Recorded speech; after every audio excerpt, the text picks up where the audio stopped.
saya kira nanti kawasan peruntukan industri gedung benda ini akan sangat menarik gitu. Karena apa? Karena eh, selain dekat bandara, terus nanti kemungkinan ada jalan tol exitnya di daerah Oh, sana juga gitu, nggih. Di satu sisi juga itu berbatasan dengan Kabupaten Banyumas karena tenaga kerja saya kira tidak mungkin dipenuhi oleh seluruh warga Purbalingga. masyarakat Purbalingga.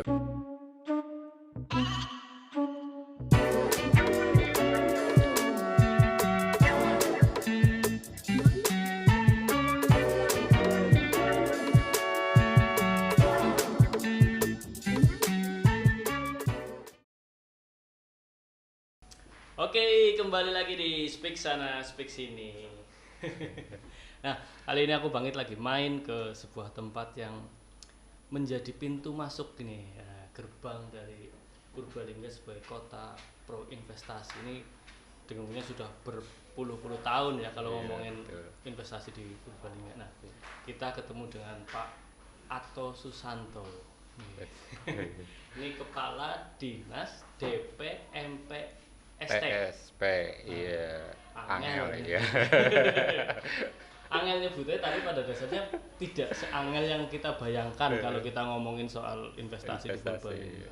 Karena terbukti ya bertahun-tahun itu selalu saja ada investasi-investasi baru ya Pak. Alhamdulillah ini sampai saat ini ya kita meskipun pandemi cukup luar biasa sebenarnya untuk investasi di Purbalingga ini. Oke, mantap.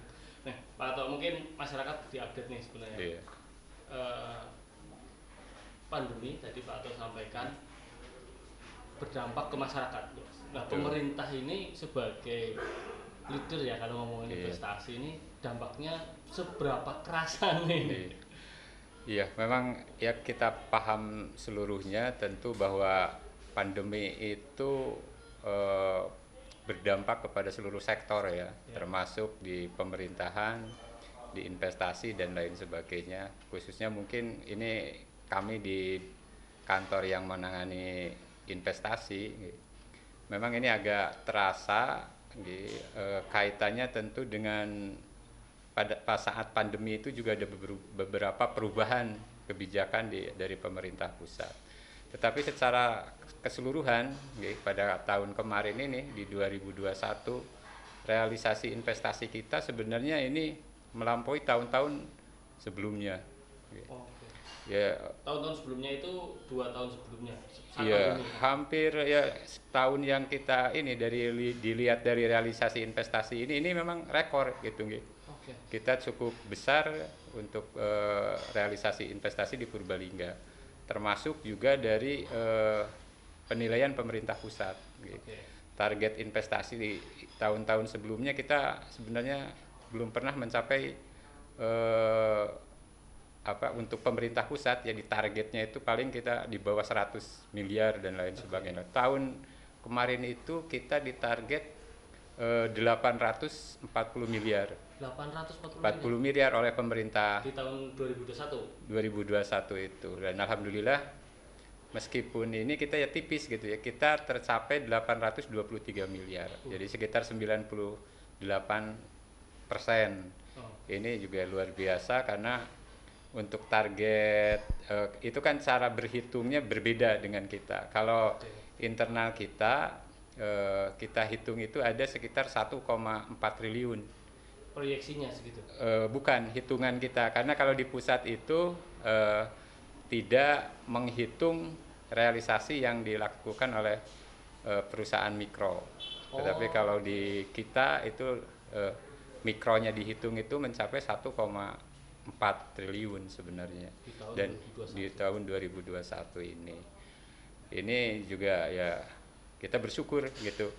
Mungkin ini salah satu akibat dari ada kejenuhan di daerah Jabotabek kaitannya dengan industri itu, sehingga banyak yang ingin masuk ke Jawa Tengah ini, dan salah satunya di Purbalingga. Oke. Seperti itu. Ya, berarti saya pernah dengar itu soal bagaimana UMK dan UMR di Iya, daerah kondisi. Jawa Barat, Jakarta Iya. itu meningkat Sudah tajam tinggi, gitu ya. iya, Kemudian betul. investor masuk ke Jawa Tengah gitu, Iya. di Pantura dan kemudian Iya, betul. Nah, sebenarnya selain itu ada faktor lain nggak Pak memang Purbalingga jadi Iya, salah satu faktor yang menguntungkan kita memang bahwa di kita itu kan banyak perusahaan-perusahaan besar. Jadi oke. salah satu pola dari investor itu kan kalau temennya sudah nyaman biasanya saling berkomunikasi gitu. Oh, Ini kita saling juga merekomendasikan saling gitu ya. merekomendasikan. Iya. Tadi pagi kami malah sudah kedatangan Pak Rahmat itu investor dari Tangerang, Oke. yang dia sudah membuka beberapa perusahaan baik di Karanganyar maupun di Wonogiri gitu Oke. lah. Insya Allah sudah proses, beliau sudah clear tempat dan lain sebagainya, itu akan berinvestasi di kita juga. Itu apa Pak? Itu di Industrinya. vinil, di semacam pengolahan kayu, Oh, pengolahan. pengolahan kayu, jadi seperti itu. Oh, oke. Sebenarnya apa sih Pak yang dilihat sama orang-orang dari luar itu terhadap Purbalingga? Apakah karena kita saking kondusifnya gitu, Betul, atau betul itu. harga apa ya, namanya UMR UMR kita kita masih gini. rendah? Faktor apa Pak Nggih. sebenarnya? Itu salah satu memang pertama itu kaitannya UMR kita ya. UMR kita kan sekitar 2 jutaan. Iya. Meskipun kita itu tertinggi di daerah Iya, di Banyumas Raya. Raya itu kita tertinggi. Tapi pengusaha juga tentu melihat kondusivitas kita gitu. Nggih. Kondusivitas warga kita itu alhamdulillah ini sangat mendukung bagi investasi atau iklim investasi di Purbalingga ini. Kenapa ya? Karena itu kan sejarah kita itu sudah banyak masuk Korea. PMA kita kan ada 24 itu di daerah kita ini.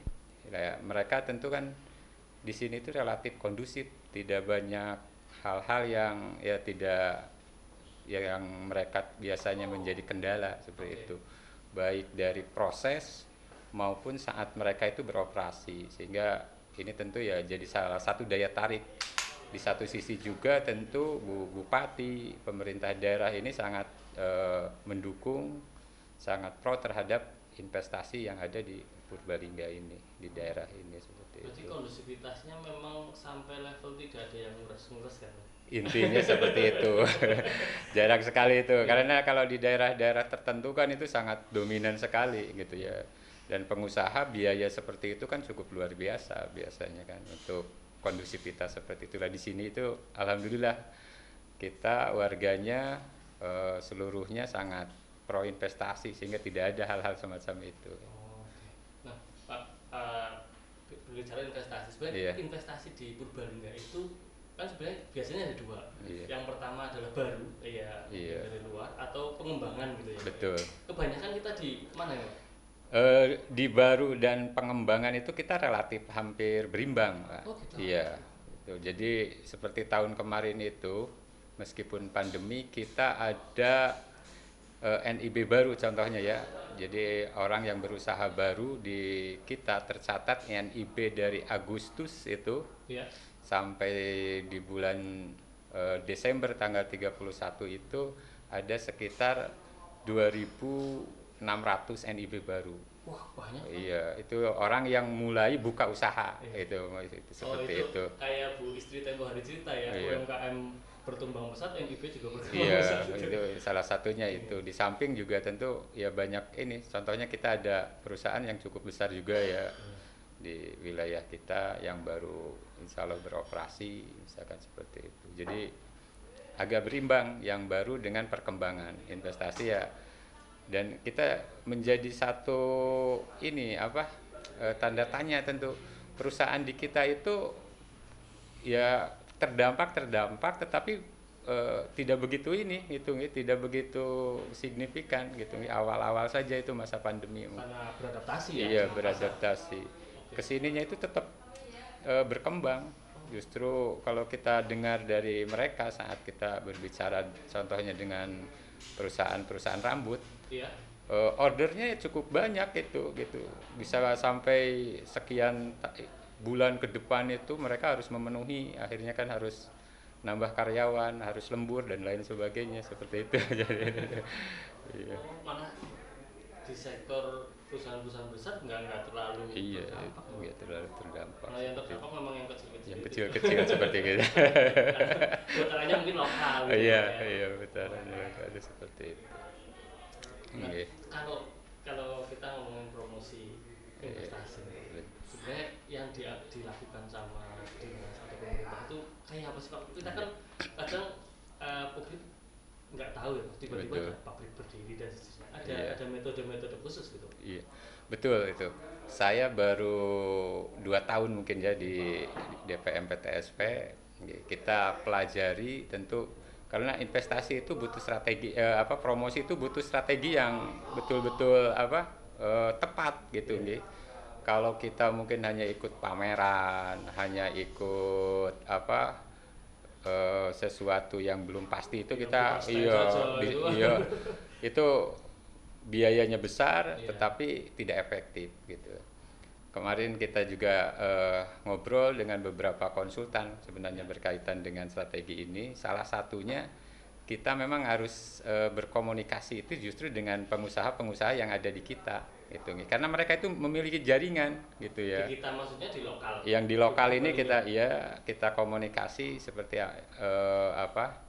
karena mereka itu terkoneksi dengan nasional kan sebenarnya, sehingga komunikasi ini yang menyebar ke rekan-rekan di sana dan mereka sendiri yang membawa rekan-rekan mereka itu ke sini untuk berinvestasi. Seperti tadi yang Pak Rohman itu ya datang ke kami, ya itu kita berkomunikasi dengan salah satu orang yang dia kenal, kita ini kan mereka tertarik akhirnya datang dan insya Allah mungkin ya ini komit seperti ini kita juga sudah berusaha. Kemarin kita temui beberapa satu konsultan yang punya akses berkaitan dengan perusahaan-perusahaan yang berniat relokasi dari Jabodetabek khususnya ke sini misalnya. Nah, dia sudah dilaksanakan survei lokasi dan lain sebagainya. Nah, ini yang belum kita pastikan. Nah, mereka nanti ownernya kemarin sudah ke sini sebenarnya. Tapi ini belum pastilah. Hal-hal semacam ini sebenarnya yang paling efektif untuk promosi itu dibandingkan mungkin dengan kita mengadakan pameran dan lain sebagainya. Kita juga di medsos, di web kita, di ini ya kita kita sampaikan tentu berkaitan dengan potensi-potensi mereka untuk berinvestasi di kita seperti itu. Saya pengen ngajak tentang ini Pak, ngobrol tentang sebenarnya kan mungkin pemerintah sangat concern kepada investasi dari luar untuk masuk ke dalam. Nah, strateginya gimana Pak? Kalau mungkin kemarin ada penataan kawasan gitu. Dulu kalau saya liputan itu ada beberapa daerah yang coba dijual ke calon investor, kemudian tidak minat karena banyak faktor fasilitas dan sejenis. Nah, kalau ngomongin kawasan Pak, itu strategi penataan kawasannya gimana? Ini ya, kebetulan ini tahun ini sebenarnya kami itu punya program review berkaitan kawasan peruntukan industri. Jadi kita ingin melihat bahwa kawasan industri yang kita tetapkan itu sebenarnya sudah memenuhi harapan investor atau tidak. Ya. Misalnya ketersediaan jaringan listrik 3 fase yang dibutuhkan oleh industri, apakah sudah ada atau tidak, misalkan. Terus ketersediaan infrastruktur yang menunjang, karena kebanyakan kalau industri manufaktur yang ada di kita itu kan orientasinya ekspor, otomatis itu jalan harus menunjang. Nah ini sedang kita review secara keseluruhan. Tahun ini kita targetkan 7 KPI itu kita review. 7 KPI kita review seperti apa sebenarnya kondisi saat ini. Terus kami sudah berkomunikasi dengan beberapa rekan investor, ada konsultan yang ini biasanya seperti apa sih KPI yang diminati itu gitu. 7 KPI di mana saja Pak? Itu ada di Kedung Benda. Terus betul Kedung Benda itu ada KPI kita, ada KPI terus di wilayah Pelumutan Senon. Itu terus di Penican. Terus Kebutuh. Terus ada yang di Karangmonso itu Grantung. daerah Di Grantung itu ada 25 hektar itu di sana. Terus ada di Karanganyar dan yang satunya itu di Telaga Yasa Bobotsari. Ini nanti mungkin perlu untuk kawasan industri khusus karena di daerah sana ya eh, ya salah satu daerah penyangga Iya, ini kita kan banyak seperti sekali itu. air dari wilayah sana ke bawah Iya, itu. ke bawah seperti Nah itu. ini menarik. Kenapa Kemangkon? Apakah ada faktor kedekatan dengan akses ke Purwokerto atau seperti apa? Karena kalau lihat kondisi jalan sekarang kan memang Iya. nggak memungkinkan Iya. dan daerah sana orang mungkin secara sekilas melihatnya itu daerah pertanian. Betul, Ya, betul. gitu. Kalau kebutuh itu saya nggak tahu itu dari dulu kayaknya kok nggak banyak yang tertarik. Iya. Saya nggak paham. Sebenarnya kalau di Kebutuh itu banyak yang tertarik, tapi Iya. kemarin itu terkendala ada beberapa karena salah satunya misalkan ada yang sampai sekarang itu sedang berproses di Kebutuh itu. Ini kan pabrik untuk pengolahan limbah. Oh B3. Iya, B3. Mereka itu Itu sudah udah lama kan? iya, kan baru selesai kemarin itu AMDAL, Andalalin dan lain sebagainya baru selesai. Tapi takdir Allah bahwa pemilik perusahaannya itu meninggal. Jadi ini sangat kena musibah lah. Ini kan sedang berproses ganti pemegangnya itu seperti apa. Mungkin tadi yang kembali lagi ke pertanyaan Mas Bangkit, kenapa sih di daerah Kemangkon Iya, gitu ya? daerah pinggir semua. Daerah pinggir semua. Yang pertama itu memang dataran rendah kita, dataran yang kita kawasan yang datar itu di sana gitu ya. Oke. Yang kedua bahwa biasanya industri itu kan memilih yang dekat dengan akses, Oke. akses untuk keluar. Karena owner mereka dari luar negeri dan lain sebagainya biasanya kan saat pra produksi itu mereka harus melihat dulu. Nah, di sana itu kan dari dulu kita ini kan bahwa itu ada bandara gitu, dan alhamdulillah tahun ini kan tahun kemarin sudah beroperasi. Salah satu pertimbangannya itu. Yang kedua di Kemangkon itu kan dekat atau dilewati jalan provinsi. Sehingga beban jalan itu nanti kan itu dengan kalau jalan provinsi itu kualitas dan lain sebagainya lebarnya itu lebih memungkinkan. Akses jalan yang ke Kedung Benda kan saat ini sedang ada hampir separuhnya sampai Senon itu sudah Ya, dicor, sudah di ini kita mungkin PR-nya untuk nyambung sampai ke perbatasan ini. Yang kedua, saya kira nanti kawasan peruntukan industri Kedung Benda ini akan sangat menarik gitu. Karena apa? Karena selain dekat bandara, terus nanti kemungkinan ada jalan tol exitnya di daerah sana juga gitu, nggih. Di satu sisi juga itu berbatasan dengan Kabupaten Banyumas karena tenaga kerja saya kira tidak mungkin dipenuhi oleh seluruh warga masyarakat Purbalingga. Begitu juga dengan dekat aksesnya dengan Banjar misalkan kan seperti itu. Jadi pemerintah sebenarnya sudah tepat menempatkan kawasan industri itu di daerah sana gitu. Dan kebetulan itu kalau Kedung Benda itu ya bukan daerah ini apa daerah produktif, tetapi daerah yang salah satu kebutuhan airnya agak sulit itu di Kemangkon itu kan seperti itu. Nah, Ya. itu di luar itu akan ada plotting tempat baru kemungkinan atau RT RW-nya kan kita sudah tetapkan. Okay. Ya, otomatis ya setelah RT RW kita tetapkan, kita kalau mau ada perubahan pun kita kan harus ada perubahan RT RW. Okay. Jadi itu sudah ditetapkan, kita ada 825 hektar itu KPI yang ada di kita itu, yang existing, yang sudah ditempati maupun yang belum itu ada sekitar 820. Di luar yang 7 tadi. Termasuk yang 7 itu, gitu seperti itu. Nah, Pak, masyarakat itu kadang punya asumsi begini, pemerintah kita itu demi investasi terus kemudian melakukan apa saja, termasuk mengubah fungsi lahan. Ada hal semacam itu. Dan tidak melihat mungkin kawasan gitu. Akhirnya kita juga sering melihat ada yang ribut di situ ya Pak. Iya, betul. Tampak hal gitu. Nah, sebenarnya apa iya pemerintah asal yang penting duit masuk, PAD masuk dan target-target itu terpenuhi kemudian tidak mempedulikan faktor-faktor masyarakat kita sendiri. Iya.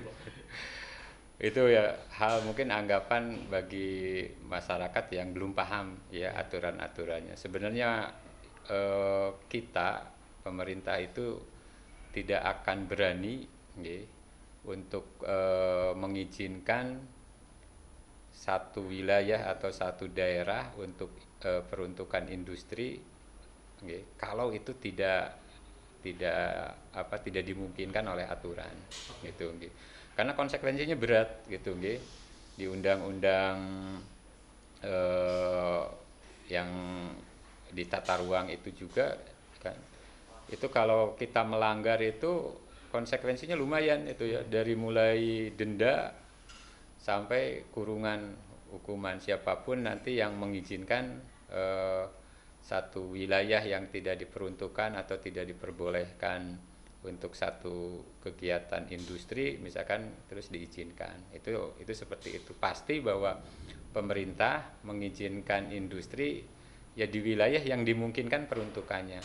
Dan tentu ini anggapan yang agak keliru gitu nggih, bahwa industri itu hanya boleh di daerah KPI saja atau kawasan peruntukan industri. Tetapi kalau skalanya bahwa di perumahan pun kalau industri skalanya kecil itu kan diperbolehkan. Terus misalkan di daerah perkebunan atau itu pun itu masih dimungkinkan kalau itu memang untuk meningkatkan manfaat dari tanah tersebut. Nah, itu mungkin pemahaman-pemahaman seperti ini yang biasanya kurang tersosialisasi sebenarnya seperti itu. Dan intinya pemerintah tidak mungkin mengizinkan kalau itu tidak menyalahi aturan karena konsekuensinya berat. Tapi kalau misalnya pemerintah mengutak-atik aturan demi memfasilitasi itu gimana Pak? Itu tidak memungkinkan kalau menurut saya, karena misalkan di Perda RT RW saja itu ya bisa direvisi kalau itu sudah 5 tahun. Ya, kalau sebelum 5 tahun itu ya kita tidak bisa itu untuk ngutak-ngatik seperti itu gitu. Misalkan kan seperti itu. Mungkin anggapan yang dulu itu kan seperti ini. Contohnya pabrik-pabrik yang ada di kota itu ya. Pabrik-pabrik yang ada di kota itu sebelum kita memiliki Perda RT RW gitu ya. Sehingga dulu itu kebijakan itu ada di pemerintah daerah, diperbolehkan atau tidaknya. Karena dulu itu kita daerah itu belum diwajibkan punya RT RW, terus sehingga penataan itu belum secara legal, belum secara terstruktur di mana boleh di mana tidak kan seperti itu.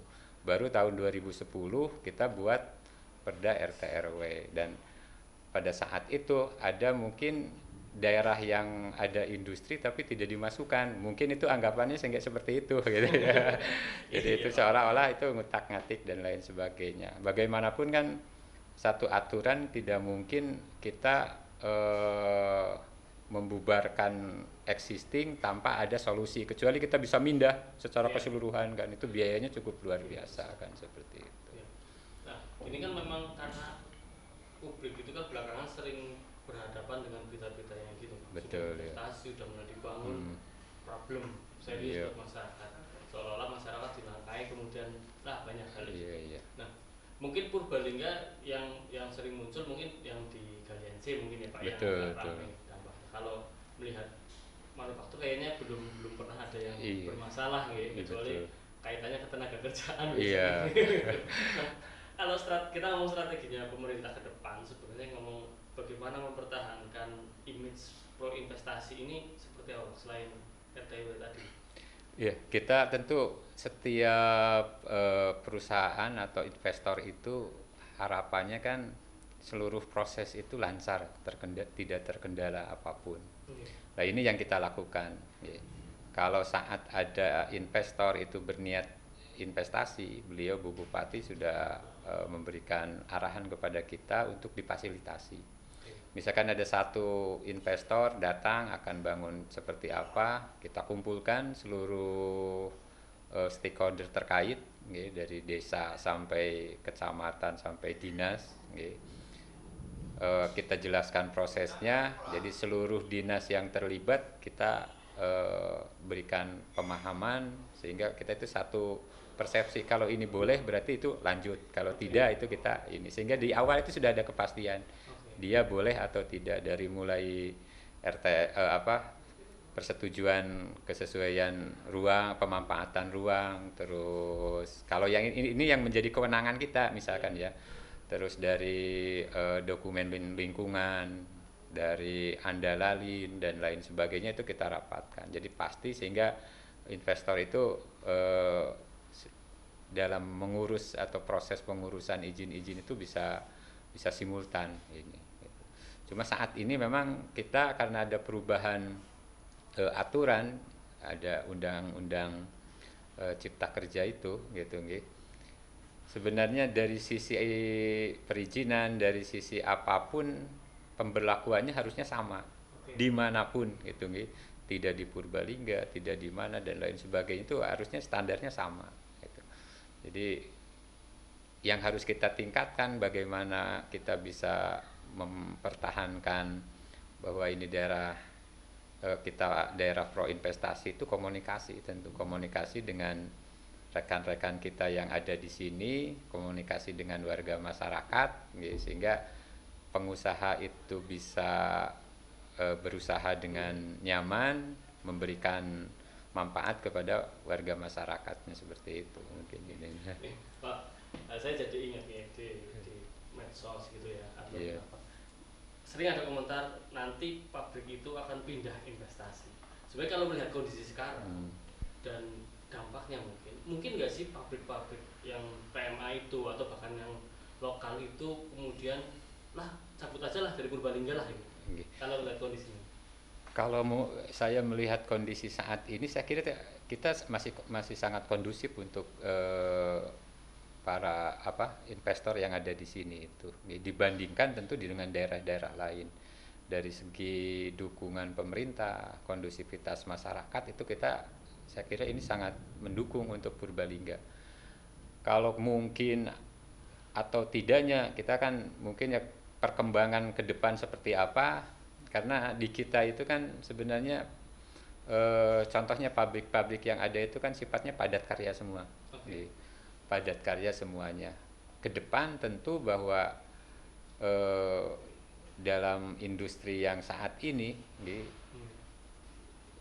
itu tidak akan bisa bersaing dengan padat teknologi itu. Yang kita khawatirkan hanya itu. Maka mungkin dari awal kita tentu harusnya mendorong bahwa para pengusaha di sini itu sudah juga menggunakan teknologi gitu.